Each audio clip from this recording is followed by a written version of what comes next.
Hey all you Slashaholics! Welcome back to Slash Sisters. I'm Slash Sister Jen. And I'm Slash Sister Hallie, and you can tell by the way that we're dressed that it is fucking holiday season! I swore... She's clearly very uncomfortable. I swore to Christ I would never wear one of these stupid effing sweaters, and here I am, for your entertainment, wearing a sweater! For you! For you! This is for you! And if you're new here, welcome! We do like horror movie reviews and stuff occasionally, you know. We do fun horror stuff here. I do not feel horrific. I'll be honest with you. You should feel horrific in that sweater. I mean, I feel like I could murder someone. Now we're going somewhere. Ah! Well, why don't you, if you are new here, or if you haven't hit that subscribe button yet, which I know there's a lot of you that are watching that haven't subscribed yet, please go ahead and hit that subscribe button and stick around with us. Come back every week. We do fun horror stuff here. I mean, we review a horror movie every week. It's usually something old like this. We like the 80s. We're big fans of 80s. We're gore whores. Yeah. But today we are going to be we're going to be slashing our way through the snow in a one-horse open sleigh. Sleigh. One-horse open S-L-A-Y. sleigh. That is this holiday cult classic. Yes. And that's right. This movie spawned 4 sequels. A remake in 2012, and there is rumor that there's another reboot coming very soon. Why do they have to reboot I don't know. shit? I mean, it's not like you could have continued the story without actually, because, I mean, the way this plays out. I mean, the second one is basically a remake of the first one, too. Right. I mean, this film has actually seen a ton of controversy. Absolutely. From the time it was released and everything like that, it just was up against the ropes. I mean, this actually opened the same weekend that Nightmare on Elm Street opened. And it actually outgrossed Nightmare on Elm Street the first 2 weeks that it was in theaters, which was the only 2 weeks that it was in theaters. I was going to say, it was actually only in theaters for 10 days. And in those 10 days, it grossed $2.5 million, which is great because their budget was only like $750,000. So, I mean, in 2 weeks, that's great to gross that amount of money. It outperformed Nightmare on Elm Street. So it would have been interesting to see how if this would have stayed in theaters, if it would have been. If it would have climbed over the top of Freddy. But no, it definitely would have been interesting to see it go head to head against Freddy without. People getting up in arms. I mean, one of the people that got up in arms over it was Mickey Rooney. Yeah. And he starred in one later, but I think the whole thing with him starring in it, I think it goes to the fact that it was originally billed as something else, and I don't think that they told him that it was a Silent Night, Deadly Night. Yeah. The weird thing about this is, one, as Hallie just said, it was released the same weekend as Nightmare on Elm Street, which was the middle of the summer of 1984. So, in the middle of the summer, we're getting a Christmas horror movie. But it was, protests. The PTAs were out in full force trying to get this shit wanted shut to down. see someone dressed as Santa Claus killing people. Yeah. Even though it had been done. It had been done Right. 12 years prior in Tales from the Crypt. Yep. So, what was the big effing deal? Yeah. I don't know. It's not like we haven't had holiday horror for a long time. Christmas surrounded horror has been. Black Christmas was what, 1974? 74? Oh yeah, because Halloween was 78. Yeah. So it's not like this isn't something that's been around for a long time, right? But there was. People were up in arms about Santa killing people, and whatever. It's a movie, people. Come on. Exactly. Well, let's go ahead and get into Silent Night, Deadly Night from 1984, shall we? Sure. The film starts off actually in 1971 with a 5-year-old Billy Chapman, and I actually thought he was younger than that by the way he was acting, but that's just me. And his family visiting a nursing home in Utah. I'm sorry, I don't know if you heard that laugh behind the camera, but that was our producer because I referenced one of her favorite films, Wild Wild West. Anyway, they're going to Utah where the catatonic and cantankerous grandfather stays. Because he was very cantankerous when he was talking to young Billy. Yeah, absolutely. And I have to ask too, do you think he was actually talking to Billy, or do you think Billy was hallucinating that whole thing? That's a good question. I think it could go either way. I mean, Billy's mind's clearly fractured. But I'm wondering, I think that his mind being fractured happened because of what happened later. As a result of what happened to his parents. Okay, that's my impression of it. Alright. I don't know. When Billy's parents leave the room, though, his grandfather suddenly, snaps out of his catatonic state and tells Billy to fear Santa Claus because he punishes the naughty. That's right, Santa slays. Mm-hmm. Which, actually, there's a low-budget horror film done from, the mid-2000s starring Bill Goldberg as Santa Claus. Oh, yes! Called Santa Slays. Yep. Yeah. Doesn't he come, the through the chimney? Yeah. Hilarious. Yeah, no, it was funny. It was like a sci-fi original film or something like that back in the day. Yeah. On the way back home, a criminal dressed as in a Santa suit who had just robbed and killed a liquor store owner attempts to carjack the family because apparently he had car trouble himself.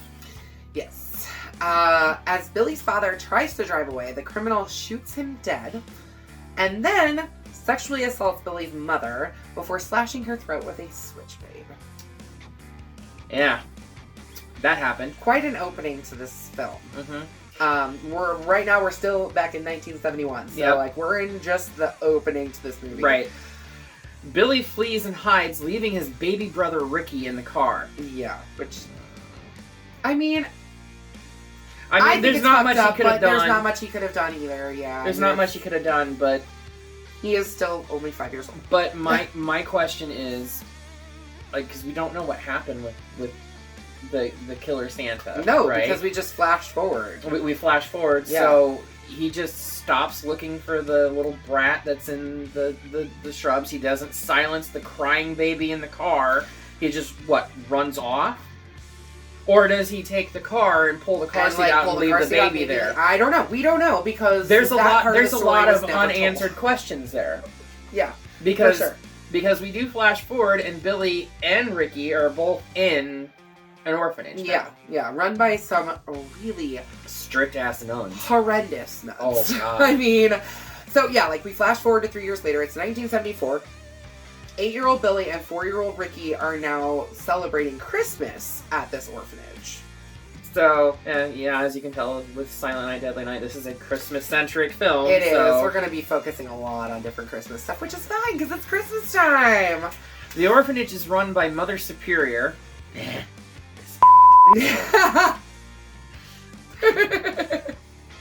A strict disciplinarian who beats children, who misbehaves, and considers punishment to be a good thing. Mm-hmm. Yeah. So there is one decent sister there. Only one. Only one. Sister Margaret. She sympathizes with the children and tries to help Billy, but he is still regularly punished. I mean, he's traumatized by the events, and they just seem to think that, punishing him, spanking him, putting him in a closet, tying him to his fucking bed when he's having nightmares is a good idea. Yeah. That's not how you... I understand this is the 70s, but god damn, that is not how you treat a kid. Mm-mm. On Christmas, the orphanage invites a man in a Santa Claus suit to visit the children. Billy is forced to sit on the lap of the Santa by Mother Superior, and punches the man before fleeing the room. He fucking straight cocks that guy.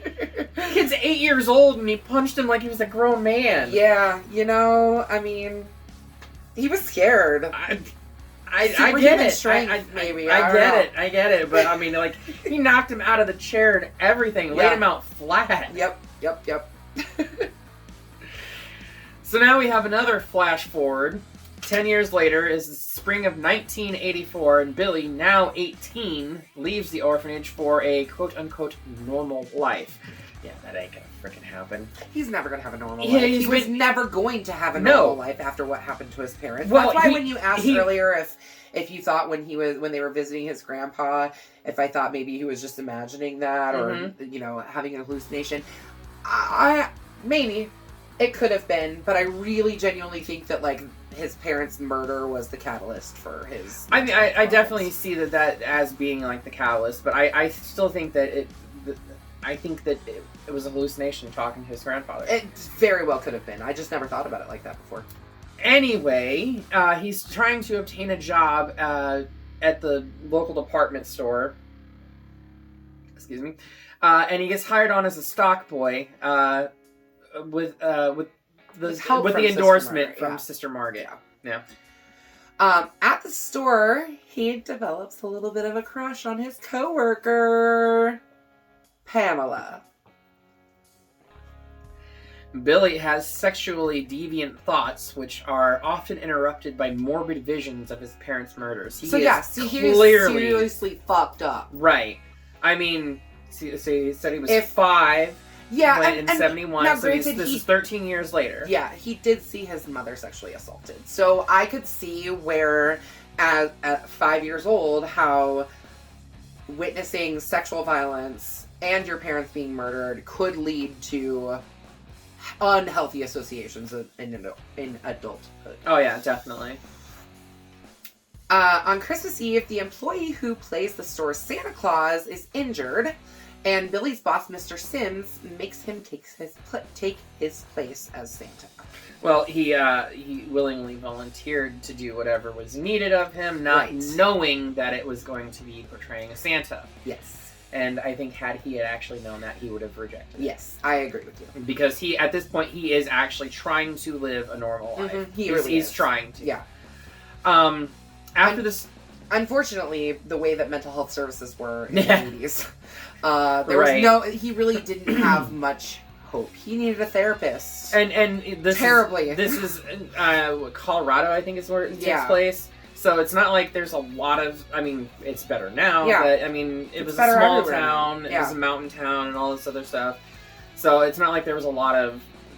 There wasn't any help for him. There wasn't great resources where for him. He grew up, they weren't going to get help for him. Hell no. There was nothing they were going to do to help him. Nuns don't help. They punish. Yes. That's not to say that all knows nuns this all too are well. that way. But things used to be a lot more different, especially in the orphanages and the schools back in the 70s and 80s. Mm-hmm. After the store closes, the staff have a Christmas party.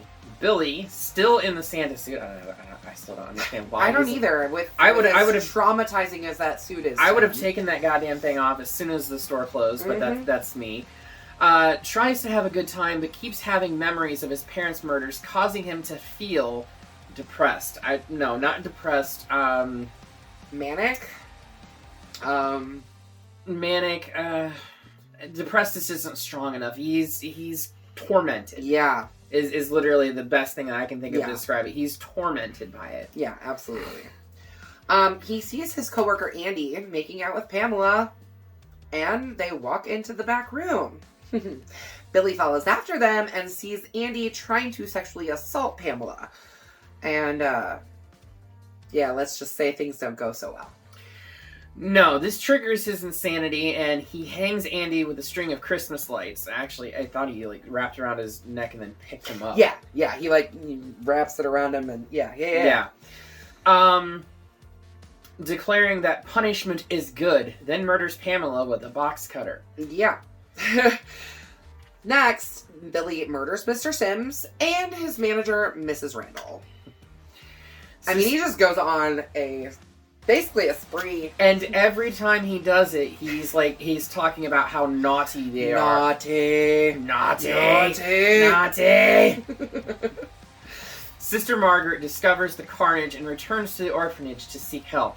What is the orphanage going to do? Seriously. I don't know. What are a bunch of nuns supposed to do to stop Billy's killer rampage? I mean, I would hope that they would at least try to lock down the facility, which they kind of try to do. Yeah, well, Billy breaks into a house nearby, and a young couple named Denise and Tommy are having sex while their little girl Cindy is sleeping. I don't think it was their little girl. I think Denise was babysitting and Tommy was over there. Is that what it was? Okay. That's the impression I got. Okay. And did you happen to notice who Denise was played by in that scene? You know, I think it was my favorite little scream queen from the 80s, Miss Linnea Quigley. The woman that you turned to in the 80s if you needed someone to expose their breasts. Yes, because she was all about showing her titties off. Yeah. She had great tits, too. She really did. Ooh, I bet you she still does. Probably. I mean, love her. I wouldn't necessarily want to see them. Linnea, show us your tits. Sorry. If Linnea Quigley sees this video, I would be surprised to get a response. But show me your tits. Linnea, if you're out there watching, please hit us up. Yes, please do. We'll keep it in the DMs. We won't show anybody else. Anyway, Billy, the deranged Santa Claus now, impales Denise on a set of antlers. Yeah. Okay. You know, I mean, gotta come up with some fun ways to kill people. No, I understand that, and it would work normally, but typically antlers are mounted to a piece of wood that's hung up on a wall with a freaking nail. Mm-hmm. A singular nail. Or a screw. And if you're lucky, it might be on a stud. If you're lucky. If you're lucky. Right, yeah. But this supports her whole body. Yeah. So, you know, yeah. Whatever. Horror movie magic. Right. Horror movie logic is more like it. Yes. But he also ends up throwing Tommy through a window, too. Yes. Yeah, so, he does. When this awakens Cindy, the little girl, Billy asks if she has been nice or naughty. And she says nice. And he gives her the box cutter that he had used earlier. What a hell of a gift. Here's your present. Here's your present. Punish the wicked. Right. After this, he witnesses bullies picking on teenage boys and stealing their sleds. He then decapitates one of the bullies with his axe. I love this scene. It is something to definitely behold. It is not plausible by any measure of the means. Absolutely not. The body would have fallen off the sled long before it made it all the way down the fucking hill. Absolutely. But it is hilarious to watch. It is hilarious to watch. Horror movie magic, baby. Horror movie logic, yes. Again.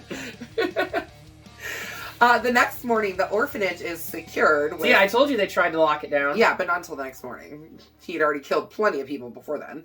Officer Barnes and Captain Richards, who are aided by Sister Margaret, they all lock down the orphanage together. But Sister Margaret knows that it's Billy that's committing the murders. Like, she just knows. I mean, how could you not? I mean, well, yeah, I mean...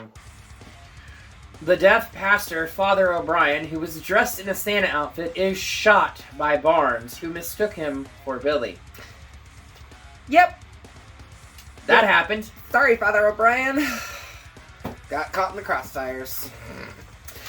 This is why you don't dress up as Santa. Yeah, apparently not. And, I mean, maybe they should have, like, put a broadcast out there, like, hey, there's someone dressed as Santa, killing people. Maybe don't dress as Santa so that we can try to figure out what's going... Nah. No. I mean, the same thing happened in Halloween, too. That's true. Ben Barnes. Yep. Anyways, as Barnes continues to patrol the area, he is struck in the chest by Billy's axe. As he's yelling the word naughty. Yeah. Naughty! Which, I don't know if y'all have ever seen the more recent Violent Night starring David Harbour as Santa Claus. It's not a horror film. It's an action comedy. I mean, the best There's still lots of, like, death and stuff and... Oh, no, there's a bunch of gore in it, but it's not, like, horror gore.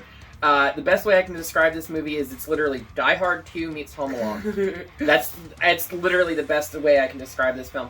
But every time he kills somebody, because they're on his naughty list and he's killing them, he's yelling naughty at the same time, which I think is heavily inspired by this film. Yeah, it's definitely a nod, for sure.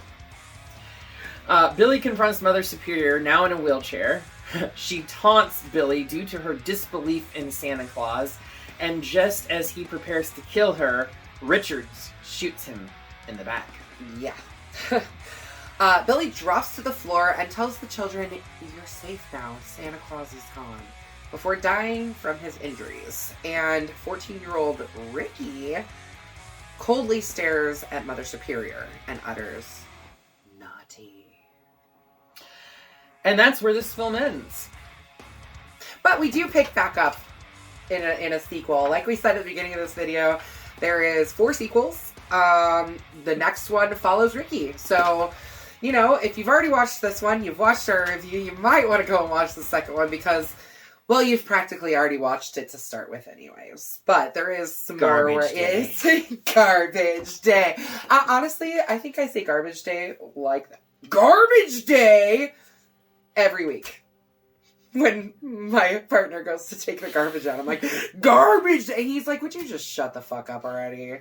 But I won't. I won't stop. I will not. Can't stop, won't stop. Can't stop, won't stop.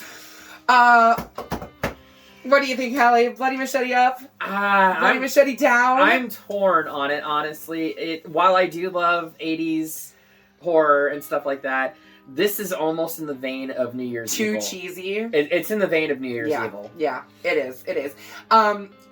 It would have been interesting, like you said earlier, to see how it would have done had it stayed in theaters for as long as they wanted it to. I think if it would have stayed in theaters the way that it should have, it would have been more of a a classic instead of a cult classic. Yes. Right. It wouldn't have like this stigma around it. Oh, this film was pulled from theaters. It's too disturbing to watch, type thing. Which it's not. It's really not. Not even if you watch the unrated cut, which I did. It's just not some extended versions of it. It's right? like extended shots of kills and stuff like that. Same thing with.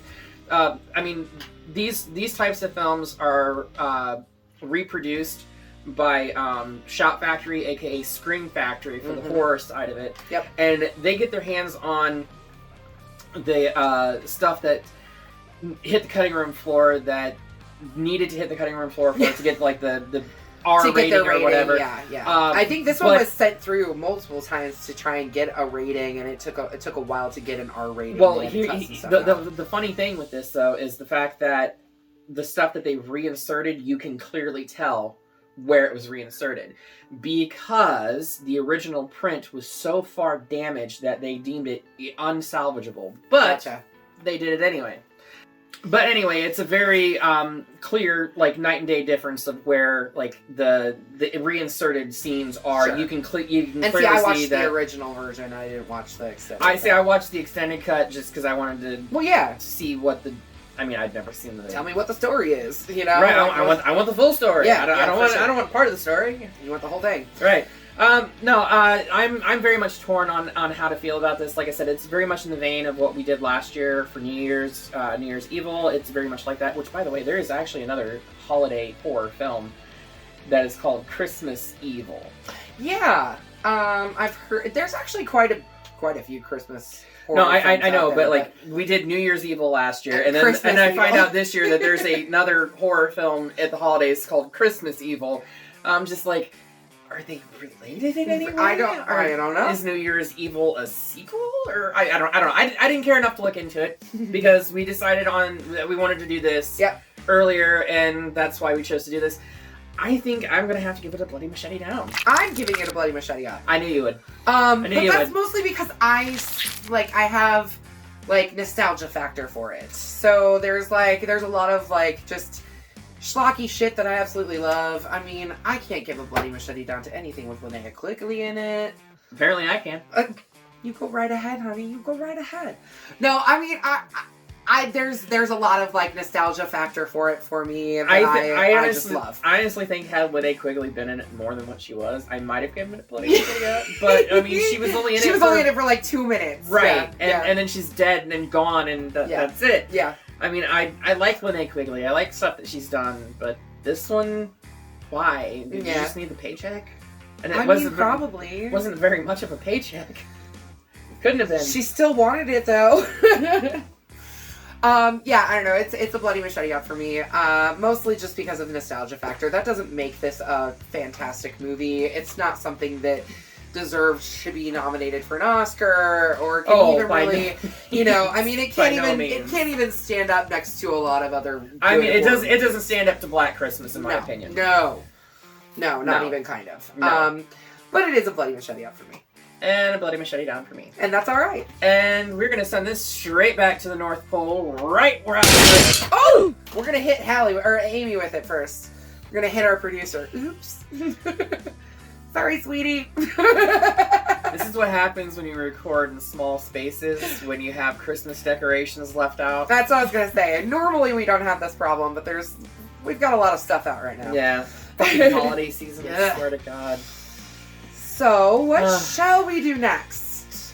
What shall we do next? Why don't we go back to when we were in high school? I know I say this all the time. This was one of my favorites. I watched this movie a lot. This actually I'm not saying that it's the best movie in the world, but it's definitely one of my favorites. It's by far superior to the original. Oh. And this is a remake, by the way. We are doing a remake. Yep. But let's just tell them what we're gonna do. 13 Ghosts. Because who doesn't love Matthew Lillard? Ah, exactly. I think that's why I loved this movie so much. Matthew Lillard, Tony Shalhoub, Shannon Elizabeth, and F. Murray Abraham. Yes. A classically trained actor starring in this, which, by the way, he only took it for the paycheck. Yeah, well, actors to be doing that sometimes. Right. I mean, that's probably why Little Nick Quigley took Silent Night. Exactly. I mean, we do know for a fact that is exactly the reason why Betsy Palmer took Friday the 13th. Oh, yeah. She needed a new car. Yeah. So she took that role on so she what could you pay gotta for do, her. baby. Get that Anyway, paper. Be sure to come back here in 1 week's time when we dive into the twisted, dark zodiac that is 13 Ghosts. Yay! But until then, why don't you go ahead and stab that subscribe button. Slash that like button. And ringling the grave bell so you don't get lost in the mix and you get updates on all of our new videos.